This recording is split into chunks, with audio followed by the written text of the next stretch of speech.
Salut tout le monde, aujourd'hui nouvelle vidéo game plan. Vous êtes nombreux à chaque fois à me faire des retours très positifs sur ce format, donc tout d'abord merci à tous. Et comme d'habitude, s'il y a des positions que vous voulez que je traite dans ce format, n'hésitez pas à me le dire en commentaire. Cette fois, le thème abordé sera la reverse de la Riva. C'est une des gardes ouvertes dans lesquelles on se retrouve le plus souvent en jiu-jitsu brésilien, surtout en jiu-jitsu brésilien no-gi, et c'est du coup vraiment crucial d'avoir un game plan solide à partir de cette position. Donc tout d'abord, pour donner un peu de contexte, la reverse de la Riva, c'est un peu comme une demi-garde, sauf que l'adversaire est debout, ou avec au moins un des genoux relevés. La différence, c'est qu'au lieu d'avoir un knee shield, tu vas chercher à poser ton pied sur la hanche, le torse ou même l'épaule de ton adversaire, c'est ça qui va te permettre de gérer la distance. Et ton autre jambe va venir former un crochet sous la jambe de ton adversaire.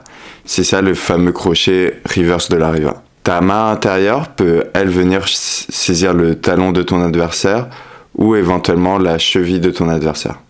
Le crochet de ta jambe ainsi que le pied sur ton adversaire sont vraiment très importants parce que ça va te permettre d'éviter que ton adversaire puisse facilement transformer ta reverse de la Riva en une position depuis laquelle il peut te mettre un knee slice.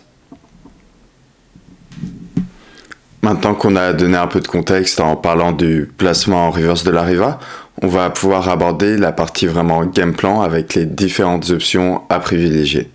Et pour être honnête, pour cette vidéo, je me suis très grandement inspiré du travail qu'a fait Lachlan Gilles, parce que je trouve que les options qu'il propose depuis cette position sont vraiment excellentes. Au final, comme tu vas le voir, c'est assez simple de constituer son game plan à partir de la reverse de la Riva, et ça va surtout dépendre de la position de la jambe extérieure de l'adversaire.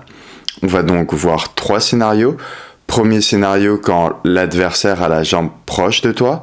Le deuxième scénario quand l'adversaire a la jambe à une distance intermédiaire. Et le troisième scénario, c'est quand sa jambe extérieure est à une distance plutôt éloignée.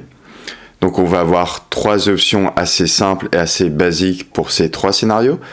Et ensuite, on verra également des options un peu plus avancées pour ceux qui sont plus expérimentés. Donc le premier scénario, et au final tu verras que c'est celui qui est le plus simple en termes de fente de corps, c'est quand l'adversaire a la jambe très proche de toi, suffisamment proche en fait pour que tu puisses la saisir. Dans ce cas, tu peux venir entourer sa jambe avec ton bras intérieur, puis chercher à placer tes fesses sous ton adversaire. À partir de là, tu peux très facilement tout simplement chercher à le renverser en le poussant avec tes jambes, ou chercher à passer en X-guard.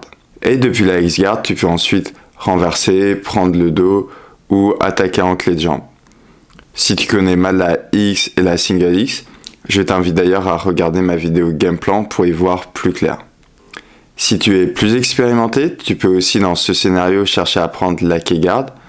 Éventuellement, si ton partenaire cherche à te mettre la pression en retirant d'abord ton crochet reverse de la Riva pour attaquer en matrix ou en backside 50-50 par exemple.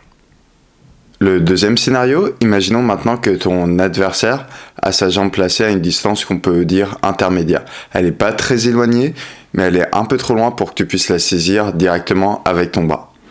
Au final, ça va être le scénario dans lequel tu te retrouves le plus souvent.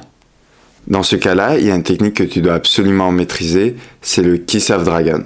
Donc je sais, le nom peut avoir l'air fancy, mais au final c'est une technique vraiment très réaliste, très efficace, et que tu dois absolument maîtriser. Le Kiss of Dragon, c'est simplement le fait de chercher à rouler entre les jambes de ton adversaire. Ça va te permettre notamment d'attaquer et d'exposer le dos de ton adversaire, ou de faire des transitions vers d'autres gardes, comme par exemple la X-guard, et également de faire des attaques en clé de jambe, en attaquant par exemple la backside 50-50. Mais si tu débutes avec cette forme de corps, je te conseille surtout de te concentrer sur le fait d'exposer le dos de ton adversaire. Je sais que cette forme de corps peut avoir l'air un peu complexe au début, mais c'est vraiment une compétence essentielle à avoir depuis la reverse de la Riva. Pour ceux qui sont plus avancés, il y a plusieurs autres options intéressantes. Tu peux par exemple feinter le Kiss of Dragon pour attaquer la jambe avant de ton adversaire en cross hachi. Cette entrée est souvent appelée Jackie Chan. Si ton adversaire cherche à resserrer ses jambes, tu peux aussi attaquer l'autre jambe avec une sorte d'Imanari Roll. Et bien sûr, dans ce scénario où ton adversaire a sa jambe À une distance intermédiaire, tu aurais également pu attaquer directement en false rip. Le troisième scénario, et tu l'auras sûrement déjà compris, c'est si ton adversaire a sa jambe vraiment trop éloignée. Donc dans ce cas, bien sûr, ça sera trop compliqué pour toi de chercher à entourer directement sa jambe avec ton bras. Et en plus, faire le Kiss of Dragon, même si c'est pas impossible, sera souvent assez complexe, parce que ton adversaire pourra anticiper ton Kiss of Dragon, parce que ça te prendra trop de temps de rouler entre ses jambes. Il pourra ainsi assez facilement contrer ton attaque. Dans ce genre de scénario, ce que je te recommande de faire, c'est tout simplement chercher à faire une transition vers une de la Riva classique. D'ailleurs, j'ai déjà fait une vidéo complète sur la de la Riva, donc tu peux aller la regarder si tu veux plus de détails sur les options depuis cette position. Mais en général, dans ce scénario, ce qui marche très bien, c'est soit exposer directement son dos, soit chercher à le renverser vers l'arrière, vu qu'en général, ton adversaire sera de profil et déjà vers l'arrière. Si tu es plus expérimenté, une fois que tu l'as renversé vers l'arrière, au lieu de juste relever pour prendre le renversement, tu pourras alors partir sur une séquence en berimbolo ou en crab ride. Donc pour résumer assez simplement le game plan, comme on l'a dit, le game plan va surtout dépendre de la position de la jambe extérieure de ton adversaire. Si sa jambe extérieure est placée relativement proche de toi, tu peux alors directement la saisir et chercher à le renverser directement ou passer sur une X par exemple. Si sa jambe est à une distance, disons, intermédiaire, tu peux partir sur un Kiss of Dragon. Si sa jambe cette fois est vraiment très éloignée, la meilleure des choses à faire est souvent de passer directement sur une de la Riva.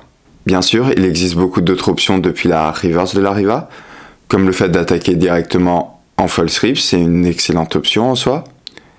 Ou le fait de chercher à faire des renversements en tripod, c'est de très bonnes options quand ton adversaire a le buste en position neutre ou penché vers l'arrière. Mais honnêtement, même si tu te contentes uniquement des 3 options de base qu'on a vues aujourd'hui, tu as déjà un game plan très solide et très efficace depuis cette position. Et ça te permettra de transformer une garde dans laquelle beaucoup de gens sont juste en train de survivre et chercher d'éviter de se faire prendre un knee slice en une position vraiment très offensive. Donc voilà, en conclusion, j'espère que cette vidéo t'a plu et qu'elle va t'aider à mieux comprendre la reverse de la Riva et à l'intégrer à ton game plan. En tout cas, si t'as aimé la vidéo, pense à liker la vidéo et à t'abonner à la chaîne si c'est pas déjà fait pour soutenir la chaîne. Si tu as des questions, des remarques ou des idées de thèmes que tu aimerais que je traite sur la chaîne, l'espace commentaire est vraiment fait pour ça, donc n'hésite pas.